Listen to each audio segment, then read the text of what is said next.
Eu me defrontei com um rosto novo que eu criei e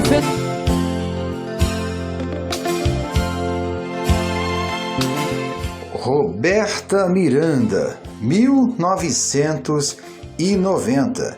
Foi o álbum da cantora que mais vendeu.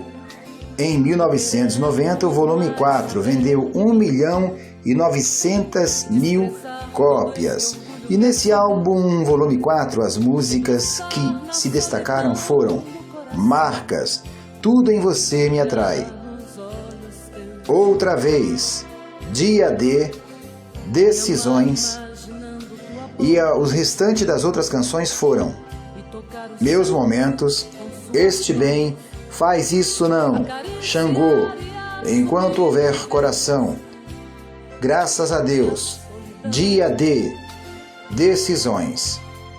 Esse álbum vendeu 1.900.000 cópias, portanto é o álbum da Roberta Miranda que mais vendeu. E se você teve esse álbum, comente aqui nos comentários, conhece as músicas desse álbum, tem alguma coisa em sua vida que esse álbum te traz lembranças, comente aqui embaixo, inscreva-se no canal e ative as notificações também para ficar por dentro. Um abraço a todos!